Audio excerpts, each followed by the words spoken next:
tous les peuples congolais. Bon dimanche. Na banews vous la biso na Guilhem Massa TV pe na chaîne partenaire na biso Congo Wood BS Pro TV. Ya Belbashir NS ukanga kombo oyo Congo Wood Pro S TV. Congo Wood Pro S TV. Donc il y a mon mboka ndeko na biso Belbashir NS abon à Londres désormais to un partenaire ina ye quoi. On a l'actualité politique, nyonso éveil patriotique désormais na tous les deux chaînes wana quoi. Au sommet et bien sûr lelo to ye méchant moi to na kata zamba po kande leki. Yango to koti zamba pour un éveil patriotique toujours. C'est to moni batuka ba Évariste Bochab. Ba mi ko loba, ba mi ko telema na mboka o ba revendiquer que dictature. Ils a pas si on sur congolais. Yango to sengi na président Fachi, il faut finir dans les passés. Les 19 milliards, les 32 millions, les bunga. À l'époque, Évariste Bochab a dit, directeur à cabinet à chef de l'État, il faut émonana. Parce que, Mouteloko la Bochab, ba Mende, ba Tambwe Mwamba, va donner les leçons à Congo. L'autre est qu'on répondre. Makamou Évariste Bochab à Lobaki. Ma propos n'est atteint qui vis-à-vis à chef de l'État, peut vis-à-vis na classe politique de Soumobimba. Ce qui l'autre ali na constitution Oyo, Évariste Bochab fille président du Parlement. Tant que ça ba loi Oyo sur salemi, le biso zalagi ta. Et puis les lots, donc on va non, si le chef de l'État accueille voyage, biso peut ça la intérim na président Sénat. Yango Kabila a réussi aujourd'hui à détruire l'intellectuel congolais à comme Bourik, un professeur comme Bochab. Vous avez pas bon côté. Yango tous les criminels économiques, ceux qui l'ont beaucoup à genoux. Il y a pas Évariste Bochab, il y a pas Moïse Katumbi, il y a pas Vital Kamerhe. Et là, on va donner des leçons. Puis on éveil patriotique. Ceux congolais, mémoire à Mokuse, to bossa na mambo et les kaka. Puis on va pour recadrer que ça vient dans Nzela. Yango éveil patriotique lelo et yé ko soutenir État des droits, éveil patriotique et qu'on soutenir ba valeur ba zonga na place na bango, éveil patriotique et qu'on soutenir ba militaire, éveil patriotique et qu'on soutenir ba policier, éveil patriotique et qu'on soutenir ba fonctionnaire.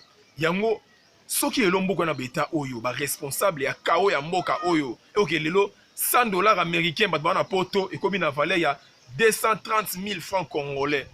Si on peut se mettre ils ont la valeur. Entre temps, salaire et policier. Maman, tout le monde chaque fois pour révolter les Congolais. Tout est Kamboka pour 10 000 francs. Tout est Kamboka pour 5 000 francs. Ce qu'on lit en lobby au Salanine. Nous allons aux Kaka. Yango oese veille patriotique. Ba résistant dans Londres. Combien banda côté kuna. À travers Belbashir NS. Chaîne Nabiso Oyo. Ils ont veille patriotique. To soutenir combat au ya président Fachi ya ko lutter contre banti valeur. Yango to état de droit valeur. Yango biso to ko lembate saliba lobeli ya Congo, to ba journaliste été. Biso to sala ka éveil patriotique ya ko lamusa. Peuple congolais alongwa na distraction, peuple congolais alongwa na masanga, peuple congolais alongwa na esprit oza nango kala ya 32 ans ya maréchal, 18 ans ya Kabila. Les lots on a bossa Congo qui de liboso, batuka ba Bochab. Parce qu'on est en prison. Yango président Fachi. To sengi na yo merci d'abord ndenge au PC justice valeur.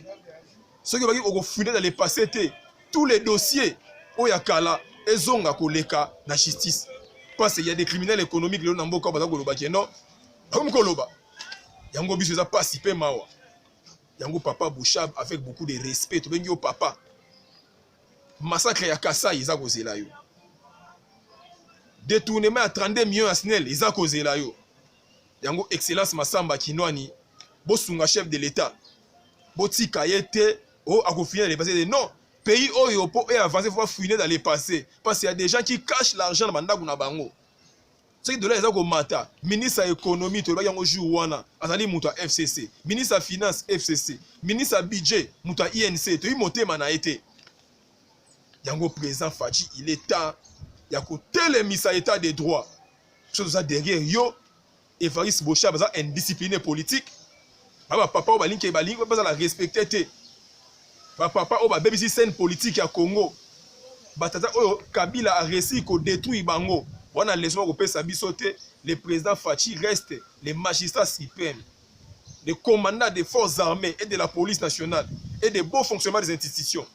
Bino boza batamaye le botangi classe mais tala ndenge zo ba mo fuka misabino bota mona mulongo il pas ya mutu moko asuka pas na toza imprimé yango congolais to la révolter ne loko oyo mata FCC ba ko bisa na nzela te soki to bimisa soni pona biso parce que bande on so ba kufa pona FCC oyo 11 millions de morts na est pasi bande ko ba kufira ma marche des chrétiens depuis nonande mamwe belé FCC accompagné Mobutu bato bazali oyo lelo ba accompagner Kabila lelo ba na place te ba pesa so leçon papa Bocha bimpesa respect tokoleka bon on a des impôts na biso vite pour ezaka non lelo dimanche to ko pesa la donc SOS au kande za mabia to na zamba donc to bimisa on se akata na motema to sila na banyanga na kata oya FCC pendant kita mo muke merci na Romial Mbongo Zeka depuis Bruxelles Claude Roger Mafaka là toujours na Bruxelles Dani Tumba et Siko Zali merci à toi Patrick Morega Marcela Patrick Morega depuis Dolezi fungoli base bolingo Congo côté kuna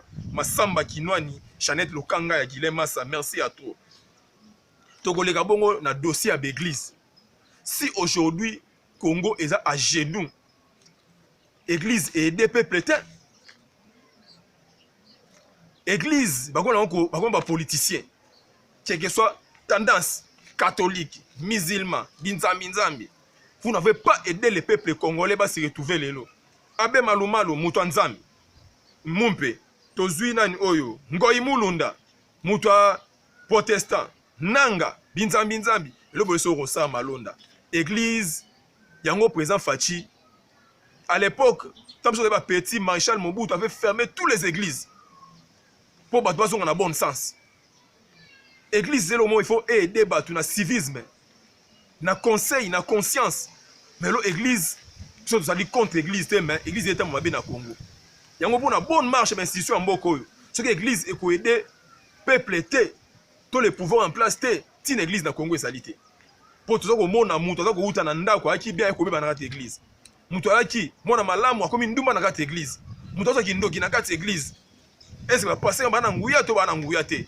nous ne sommes pas contre l'église mais l'église est aider pouvoir en place et aider peuple congolais totambola na bosolo na bobanyi nzambe pe mboka et marché na Congo okoleka na avenue moko na 12 églises na commune moko 800 églises mais nzambe azoka Congo te pas si zoko negaka suite au le dossier église pour nani on a vu l'église catholique kolobela mambo 15 millions à travers CLC aujourd'hui quand Kamer est arrêté les mêmes églises catholiques à travers Abbé Chole baye kolobela susu makambo oyo oh Vital Kamer c'est un dossier politique mais non les boss beaucoup ça biso mais bossa wapi s'il y a des intérêts politiques entre vous et Kamer ça ne regarde pas la République aujourd'hui Congo izali na libulu izoluka muto akobimisango quand les gens comme Kamer va s'enrichir pour la famille na bango et puis le président a instauré état de droit pour qu'on matraquer tous les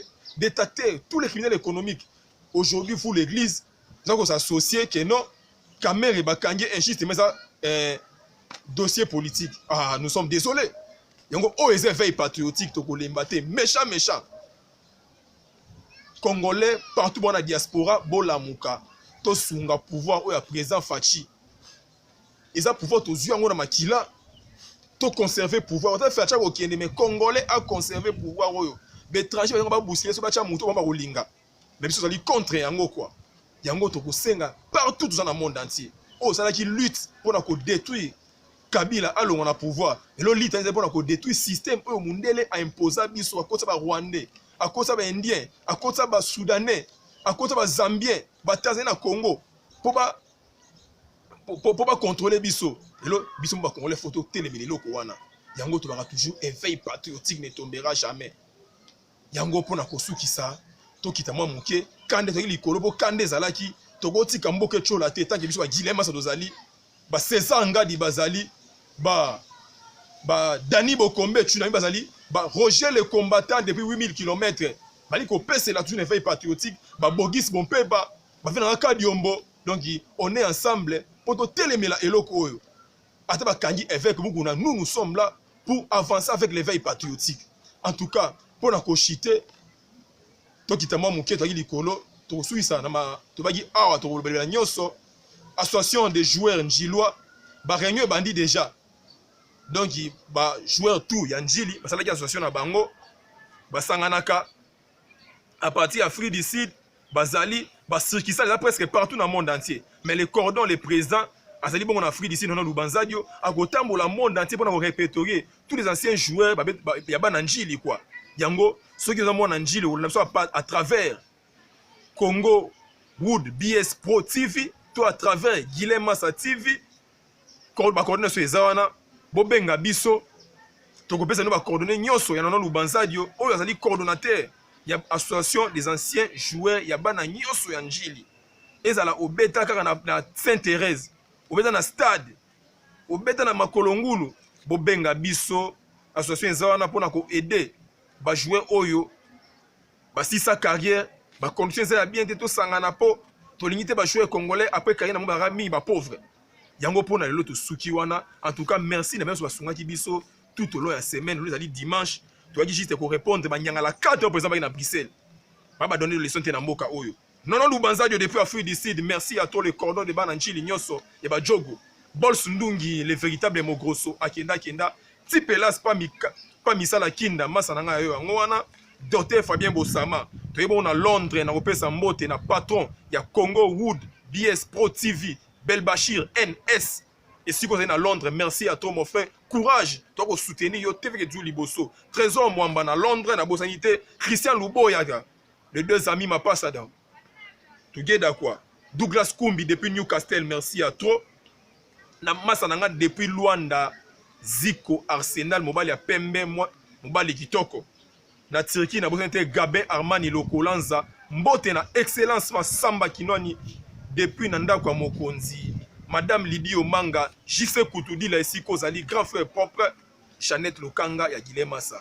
RDC, viva! Éveil patriotique, viva! Abonnez-vous massivement dans nos chaînes partenaires, Guilhem Massa TV et Congo Wood BS Pro TV. À la prochaine, bye!